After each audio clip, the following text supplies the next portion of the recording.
for tuning in to Hacks and Hobbies with your host, Junaid. In Season 2 of Hacks and Hobbies, we're visited by our amazing guests coming from all walks of life. We want to learn their story, their struggles, and their journey on how they got to where they are today. So stick around. In this episode, we get to speak with Omozua Isiramen. I think I got that right.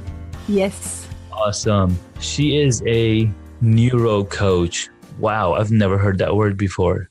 I love it though. She helps good leaders achieve greatness.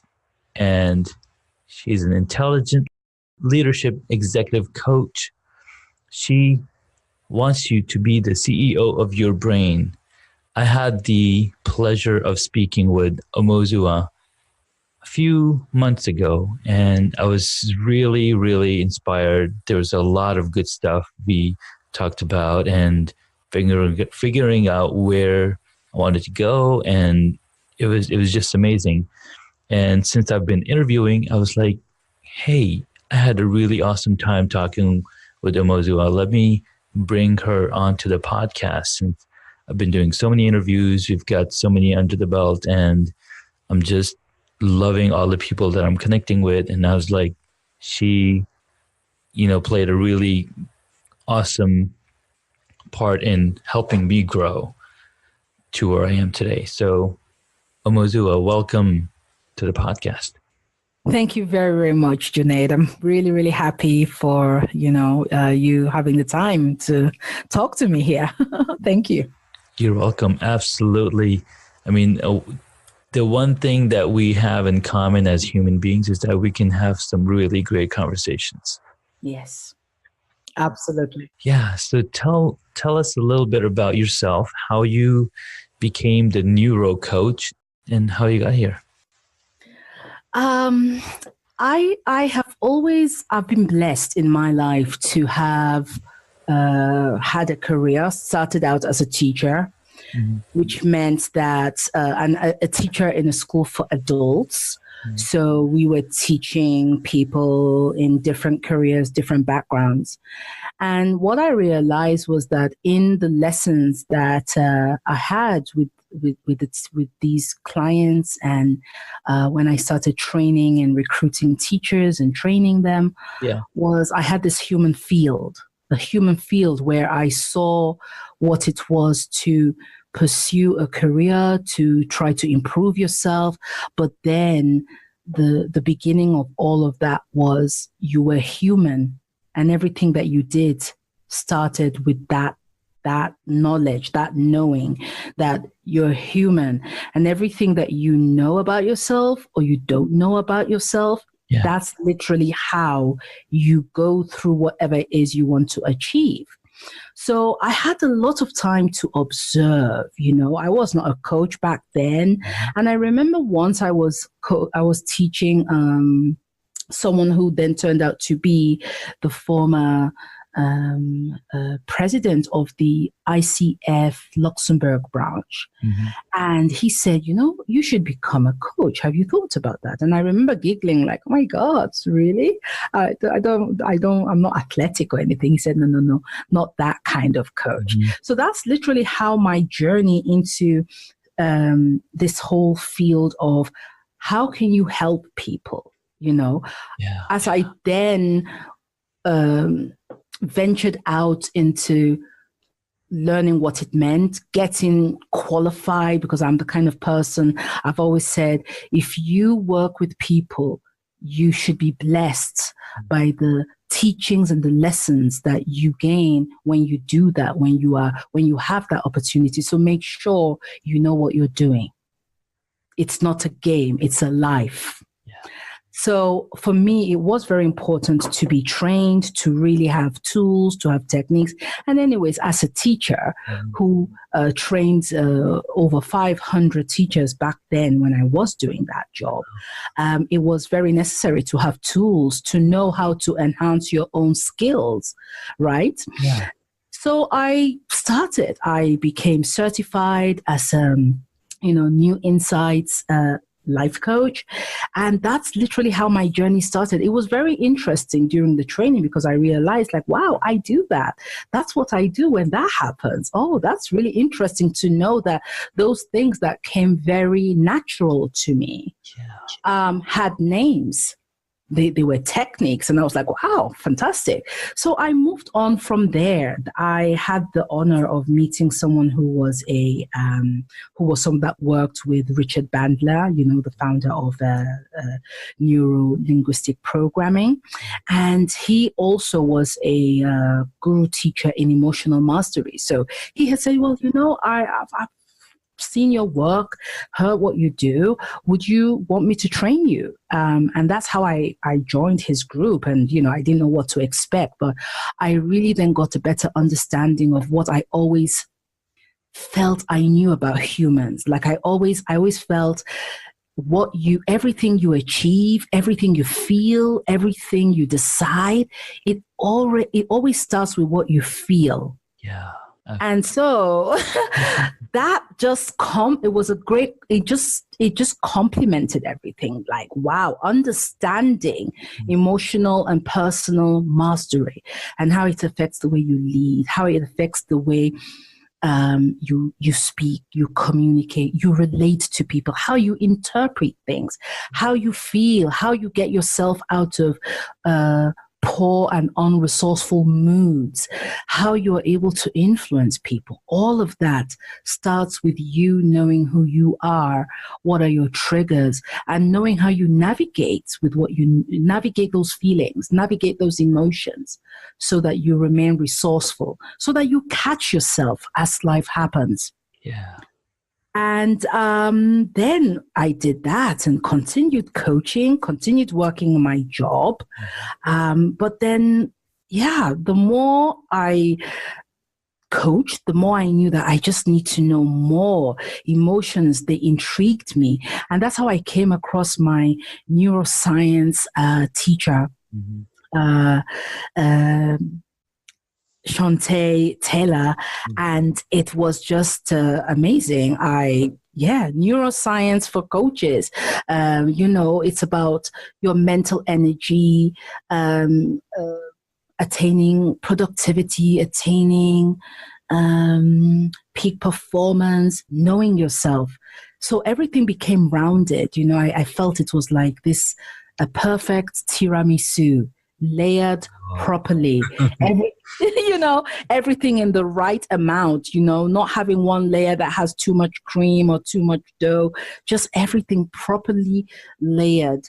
And I felt I was very rounded in what I knew. I could use the stories of so many amazing souls that I had come across to understand more why we react the way we do when life happens. And I always say life happens just because for me, it's not about good or bad. Life is not good or bad. Life happens. It really just does. I don't believe that life picks you out and say, I'm going to show you pepper, like my grandmother used to say. If you were in trouble, she would say, I will show you pepper. Then you will, you knew you were in trouble. Yeah. And I don't think life does that. I think life happens. And our calling is to stand when we fall. And it's not about doing it perfectly. It's just stand, because as humans, we stand. That's right. That is so deep and so, wow. That was amazing. Because we're given 2 feet to stand on, and and the reason we have eyes on the front of our heads, rather than the sides of our head, like most animals do, right? Absolutely. I was talking to Stephen DeSade recently, and it was it was the first time, but I was flabbergasted. And till now, I really feel that he said something which absolutely opened a new way of looking at things. Again, why I feel knowing yourself. And I'm not talking of all those external labels. I'm talking of knowing yourself from within and focusing on those aspects of your life that enable you to thrive, not feel bad about yourself, not to beat yourself up. He said, people travel the world and one day they find themselves in front of the mirror of life, on the platform of life. They look in the mirror and then they ask someone outside them to tell them who they see. And I was like, wow, so true. That was so deep to me that you look and you cannot even tell yourself who you are. No. In that for reflection, and you need someone outside to tell you who you are, and that is so sad to walk through life like that. I really feel that is so unresourceful. Yeah. Because it affects everything. It affects your relationships. It affects what you can contribute to any mission. It affects what you can do in a community when you don't live from within, when you don't drive your actions from a solid understanding of who you truly are on your own terms. Not with stress, not because you're trying to show somebody, I need you to applaud me. You applaud yourself, because that's the greatest gift you can give yourself. That's right. And we're the only person who can clap for our own selves. Absolutely. With our own two hands. Wow. Exactly. Because that's what they're there for. That's what they're that's what they're there for. So that has been my journey, and coming into making this now my business, it was just very, very natural for me to then understand what it meant to lead. And so when I had the opportunity to participate in the training of John Mattone, who is the founder of the Intelligent Leadership Executive Coaching Program, I just said yes. He coached Steve Jobs for about a year and a half or so before he passed, before he passed away. But that was just so intriguing to me to know, okay, Omo, you want to work on leadership. Everybody is a leader. And leader is not just the title, not just the, not the label. Oh, you're a leader of this, you're a leader. No, I'm talking of, do you lead from within? Yeah. Do you lead with what you know about yourself? Do you lead with your ability to stand up when life happens? Do you lead with knowledge and empathy that embraces the fact that, yes, we interact, we relate, and we communicate with people? That is so amazing. It was so, and that there was a time in my life when I had the feeling my heart was bleeding. Oh, my heart. Know the feeling. My heart was bleeding. It didn't matter what I did. Yeah. I just could not relieve myself of that pain. I remember there was a time I'd go to church and they have that moment when they ask people to come to the front if they wanted to be prayed for. And I don't know what, normally I would never get up, because that was also the first time I went to that particular church. And I did get up. My legs took me to the front, and the lady, one of the elders of the church, she said, what should I pray for?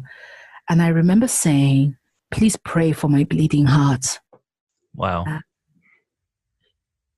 It has taken me a long time to understand that what I felt then, I felt it, but I didn't understand what it was I was feeling. And then on top of that, I didn't understand back then that what I was feeling was a call for me to act. That's right. Yeah? It's not You're getting a call from a spiritual call that you cannot see.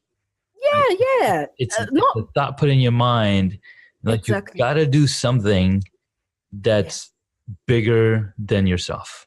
Exactly. And I have to do something more than just sulking and whining and not exploring. There's this, people say the map is not the territory. Yeah, it's not. So if you keep on just whining and circling in your map, and you never, that means you're not being creative. That means you're not being innovative. You're not looking for solutions. I feel it's like a goulash that is overcooking, like an Irish stew that is boiling and boiling and boiling and boiling. and it's, I think if it's not going to get any better than what it's become. Right. So you need to explore. And I think that's what emotional mastery is all about. Explore and do something beyond the obvious. You feel something, that's the obvious. Explore. Yeah. Know that you can touch it. Feelings, they leave as swiftly as they come by. Yeah. But if your actions are now directed by what you feel, that means then you're holding on to it and it is directing your actions. So is it resourceful? Then go ahead. If it's unresourceful, explore. What other thing can it be telling you? Yeah. Let's take an example. If somebody feels extremely jealous, which is so easy these days, and I use the word feel. Mm-hmm. There's a difference between I am jealous and I feel jealous. Like I said, feelings, they leave as swiftly as they come if you let them go. If you feel jealous because, I don't know, somebody has more views, somebody has more houses, somebody has more fans, I don't know what, the various things that people can be jealous about. Yes, okay.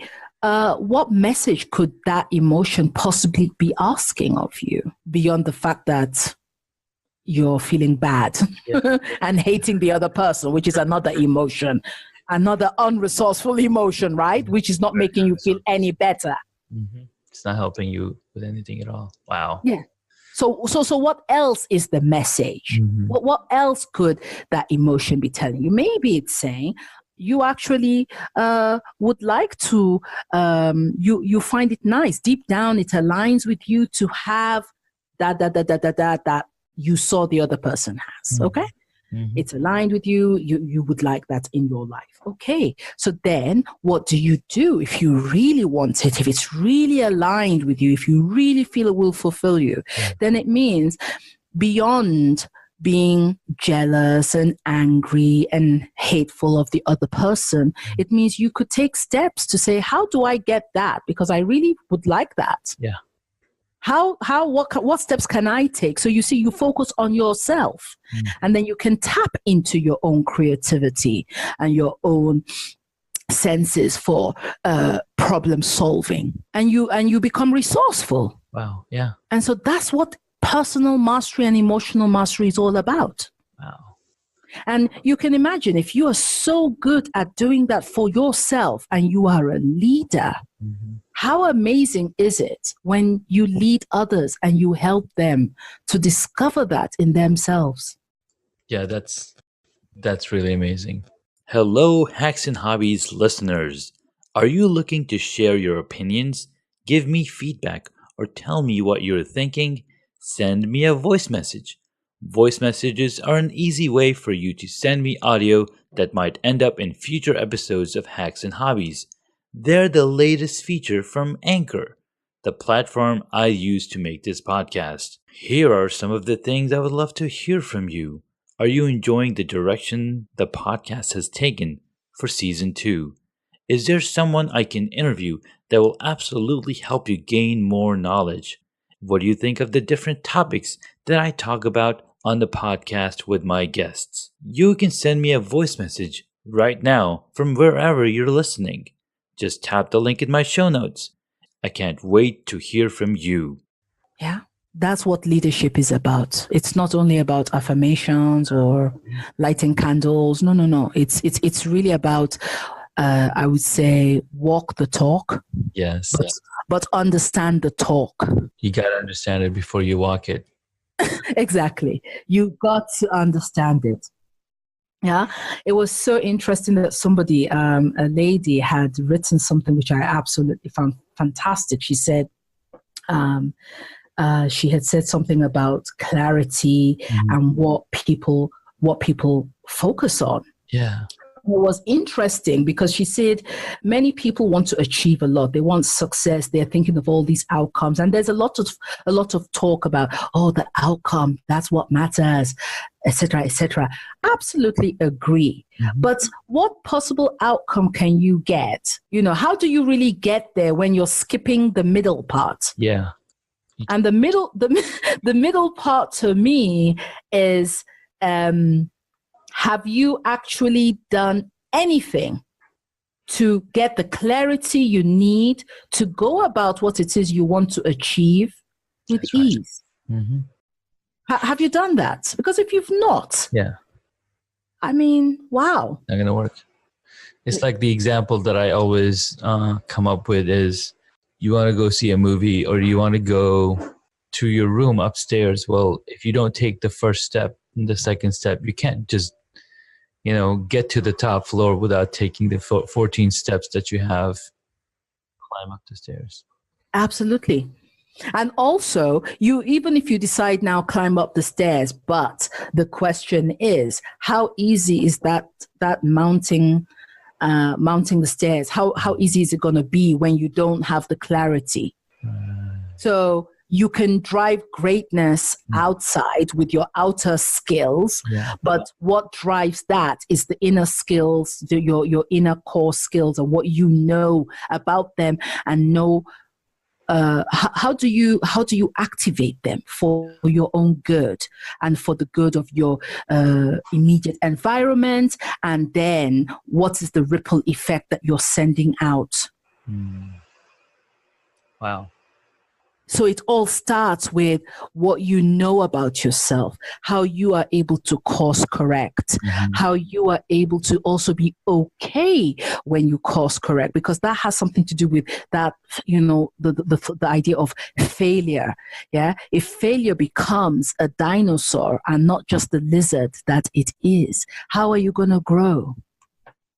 Then you can't course correct because you're so afraid that you remain stuck. Yes, you're gonna remain stuck. That's a lizard. A lizard is sometimes just a lizard. And if it becomes a dinosaur, you want to be very sure that it is a dinosaur before you start panicking. Because I think of it as thinking, people should ask themselves more, how resourceful is what I am doing right now? It's a very basic question. It is. But whatever it is you're doing, just simple question. How resourceful is what I am doing right now? And if you're okay with it, if you don't have a sensation in you that goes through your body that is screaming, this is not helping, get up. Stop what it is you're doing. I don't know. Are you Netflixing all day long? You hear that voice telling you, oh, come on, not one more season. Right. And then comes the power of choice. Exactly. You choose to watch another season. Yes, and it's okay if you choose to watch another season, but it's also be okay with it. Be okay with the consequence. Yes. That's it. That's where the struggle lies, because people are not okay with the consequence of the choice they made. Oh, that's really interesting. I've never thought of that. I've thought of it that way, because people make choices. Well, they're okay with the consequences, but the outcome. Don't pay attention. They're not paying attention. Yes. Right? That's what's happening. Yeah. And then you beat yourself up about the way you feel about the decision you made. Yeah. And then it's just a downward spiral. So if you drink another glass of who knows what, and you were not you didn't want to do it, but then you did it, even though you know you're going to feel sick after that. Yeah. And then when you feel sick, then you start feeling bad about the fact that you feel sick, and then you feel bad about the fact that you feel bad. Those second order feelings, those are the worst. It's not the initial situation that's bad. It's what people feel about the way they feel about something they did. And they say, oh, I shouldn't have done that. Yes. Then comes guilt, because you feel guilty that you did it. And then you feel bad about feeling guilty that you chose to do something. And that's how this anxiety, extreme fear, that's how that builds up. And that's why it's so important to be mindful. I know people talk about being mindful, but being mindful to me is not sitting on Saturday and drinking your favorite tea from your favorite cup. Right. Being mindful is learning how to tame your inner mind chihuahua, the brain, actually the emotional brain. The emotional brain, that's right. The amygdala. I like to call it the inner mind chihuahua, because chihuahuas, you know, they bark louder than all the other larger dogs they see. But that is where you become the CEO of your brain, not the brain being your CEO, running you. Because if you let all those feelings control you, you start running helter-skelter, and nothing good can come of that. No, what you're saying, those are really amazing points. I mean, I see all of that. I mean, and seeing it from your perspective, because, you know, you've done the observation, you've done all of that. It's just, wow. I always like to say, how do you create magic? Yeah. Magic from within. How do you drive greatness from within? First of all, you can only make it on your own terms when it's coming from you in every sense. And it's very actionable. You know, I know people say, yes, try identify your weakness and try to change them, try to make them better. I don't know what that means. What I know is that it's good to identify your strengths. And you know how you say, there's always a partner. There's always somebody that supports you. You know, a wife supports the husband supports the wife. On your journey, you're going to have people who support you. You know, I have a circle of 20. So instead of me focusing on my weakness and trying to change them, I am able to tap into the creativity and knowledge that I get from those within my circle of 20 that can help me in those areas where I'm not the strongest. That's really cool. My weaknesses are not my focus, because I realize that my mental energy is so important, and I don't have it en masse. Very limited. Yes, it's limited to, you know, after a certain while, it's limited, and you have to retank, and you have to nurture, you have to care, you have to, you know, self-care. What do you do to maintain your mental energy? Yeah, so that you can actually attain peak performance, so that you can be productive, so that you can extend your ability to navigate throughout the day and be as resourceful as possible and use your resources well. Yeah? And so I think having those people in my circle of 20 who help me where I am not the best, and I don't have to be the best, but I just feel if I spend, it's like I have a VA. So if I would spend time doing things that she helps me do, yeah, when it comes to design, you know, creating all those technical stuff. There are people that can go on Canva and editing and all that, and they love it. I don't. I just don't. And it becomes even more frustrating when I try, because the more I try, the longer it takes me, and the angrier I feel I get. I know the feeling. So I stopped. Yeah.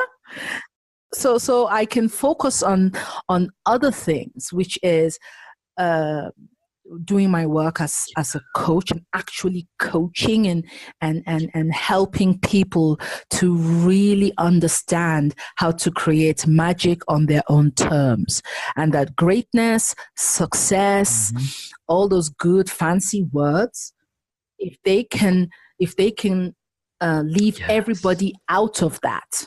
No, absolutely. Yeah. In how good or bad it is. If they can leave everybody out of that and just focus on those things from what they know about themselves and what they're able to activate outwardly, life would be so easy, in the sense that you will slide through like a river. You know? Sometimes a bit rough, sometimes a bit smooth, but you keep on flowing. You flow, and it's good. And if there's a blockage, you're able to course correct. And that's what life is all about.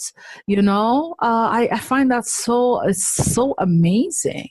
I look at Nelson Mandela, and I know how, if he were a river, and one would consider the period he was locked away as a time when he was blocked. But the moment he was let go, he just kept on flowing.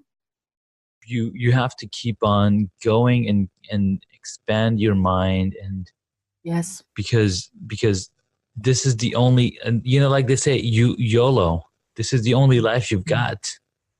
You're not getting out of it alive, so make the best that you can.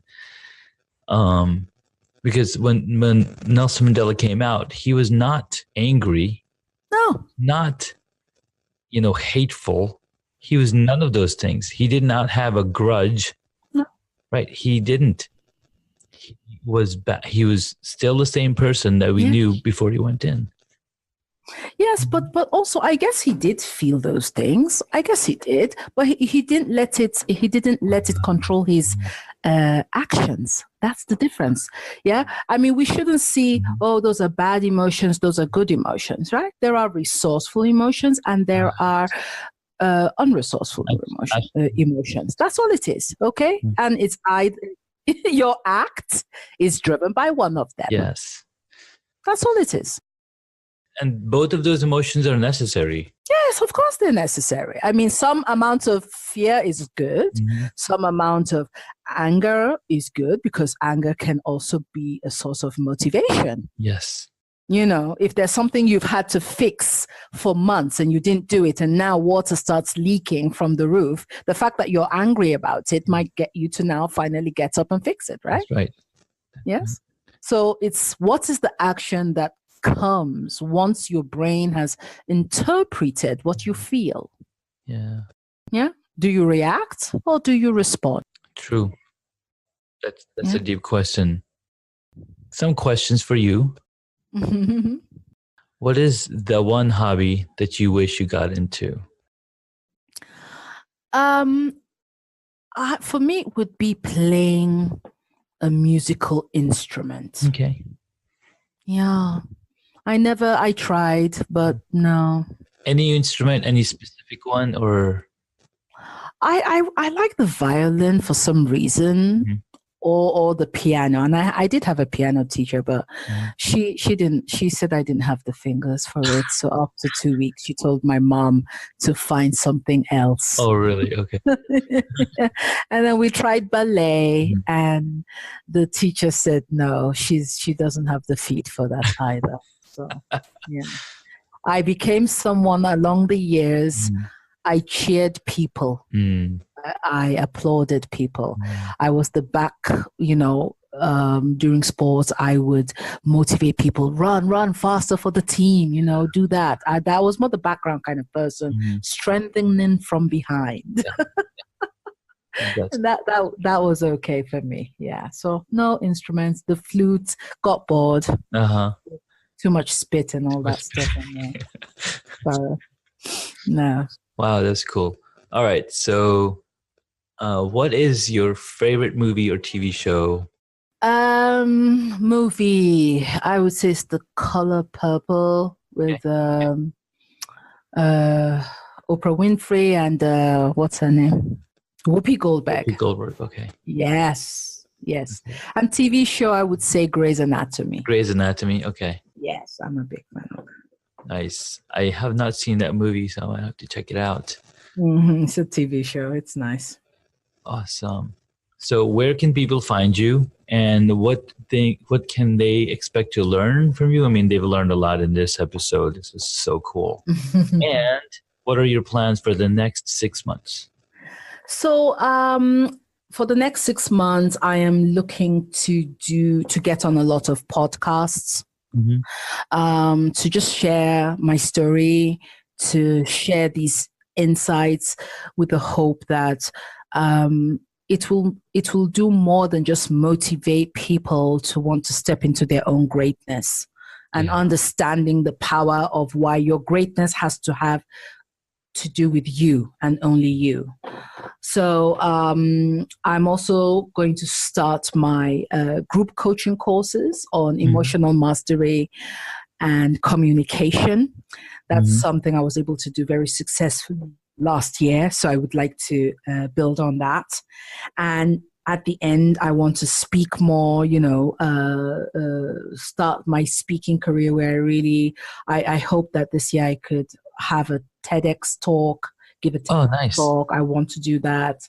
And just really keep on working on my business and touching one life at a time, and helping people understand emotions and use it resourcefully and thrive. Fantastic. I love it. Yeah. That's awesome. And where can people find you? Yeah. You have a... Yes, I have a website, very, very easy. It's my name, omozua.com, Omozua. And you can also find me on LinkedIn, also, Omozua Isiramen. Send me a message, contact me. I love to have discussions with people about this, and also to see how I can be of service. I'm always blessed by everybody I've worked with and who I work with now, and I look forward to many more, and sending out this ripple effect of actionable empowerment. Beautiful. Thank you so much. That was lovely. Good friend of mine, Rob Howes, always says, as soon as you said it, as soon as you have uttered the words out of your mouth, you've enabled that ripple effect. Yes. If you can think it, it's possible because you thought it. Yeah, he says that a lot. I spoke to him a few I love this guy. He's amazing. Yes. If there was somebody you think that would benefit from this podcast and would love to come talk to me, I would absolutely appreciate. Oh, yes, absolutely. I would definitely, I know a number of people who are looking to get on podcasts and who have amazing stories, inspiring human stories. So I really love it. I definitely wish to get on with that's all we're about over here on Hacks and Hobbies, because we like to focus on, the human development as being, morally straight and true, and do the best we can to help the world. Exactly. Well, thank you so much for coming on to the podcast. Thank you very, very much, Junaid. Absolutely honored. Thank you so much. You're welcome.